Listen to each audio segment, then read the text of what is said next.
Good morning students, कैसे हैं आप। पिछली क्लास में हमने बायोलॉजी का इंट्रोडक्शन पढ़ा था और जूलॉजी का भी इंट्रोडक्शन पढ़ा था। ठीक है, आज हम पढ़ेंगे बायोलॉजी में जो है वो विभिन्न शाखाओं के जो जनक हैं, यानी कि father of different branches of biology, उनके बारे में हम आज पढ़ेंगे। ठीक है, तो बायोलॉजी पढ़ रहे हैं हम, तो सबसे पहले हमें फादर ऑफ बायोलॉजी पता होना चाहिए, तो वो है एरिस्टोटल। मैंने पहले भी बताया था आपको और फिर बता रही हूँ कि फादर ऑफ बायोलॉजी एरिस्टोटल और फादर ऑफ जूलॉजी भी एरिस्टोटल। ठीक है, इन्होंने क्या किया, अपनी एक किताब लिखी थी हिस्टोरिया एनिमेलियम, जिसमें इन्होंने 500 जीव जंतुओं का वर्णन किया था। ठीक है, उनके गुण, उनके स्वभाव, उनके जो भी क्लासिफिकेशन और रिप्रोडक्शन है उसके बारे में इन्होंने डिटेल डिस्क्रिप्शन दिया था। ठीक है, इनके विशेष योगदान को देखते हुए इन्हें यह सम्मान दिया गया, फादर ऑफ बायोलॉजी और फादर ऑफ जूलॉजी। ठीक है, father of botany Theophrastus. Theophrastus जो है वो एक बहुत बड़े वनस्पति विज्ञानी थे।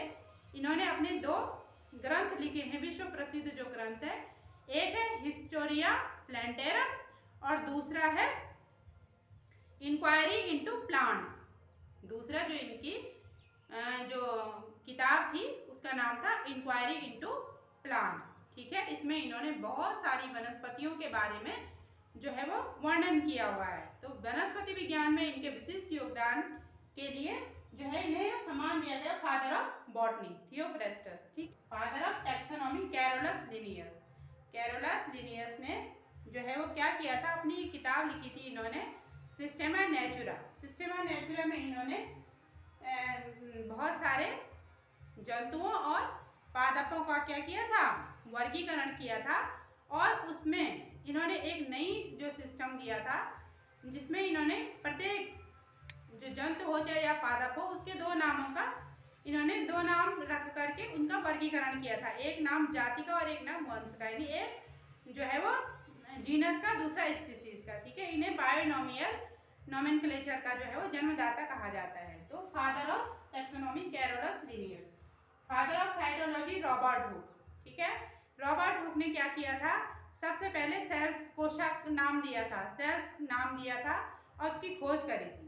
ठीक है, उन्होंने एक डेड कॉर्क में देखा था सूक्ष्मदर्शी की सहायता से कि बहुत सारी जो है वो मधुमक्खी के छत्ते के आकार की जो है वो एक आकृति दिखाई दी और उसमें जो है वो बिल्कुल कोष्ठक बने हुए थे, तो उन्होंने एक कोष्ठक को सेल नाम दिया था।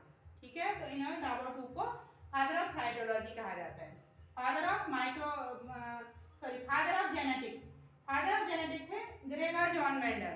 ग्रेगर जॉन मेंडल ने क्या किया था, मटर के पौधे पर अपने बहुत सारे प्रयोग किए थे और उसके बाद इन्होंने 3 नियम बनाए थे आनुवांशिकी के। ठीक है, इन्हें फादर ऑफ जेनेटिक्स कहा जाता है। Father of microbiology Antony von Leeuwenhoek. Antony von Leeuwenhoek ने क्या किया था कि सबसे पहले जो है वो बारिश का जो पानी होता है या तालाब पोखरों का जो पानी होता है उसको सूक्ष्मदर्शी की सहायता से देख करके उसमें जो है वो माइक्रो ऑर्गेनिज्म का उन्होंने पता लगाया था। ठीक है, कि सूक्ष्म जीव भी होते हैं जिन्हें हम अपनी नेकेड आई से नहीं देख सकते हैं, लेकिन ऐसे बहुत सारे जीव जंतु होते हैं, तो उन्हें फादर ऑफ माइक्रो बायोलॉजी कहा जाता है, Antony von Leeuwenhoek. Father of bacteriology Louis Pasteur.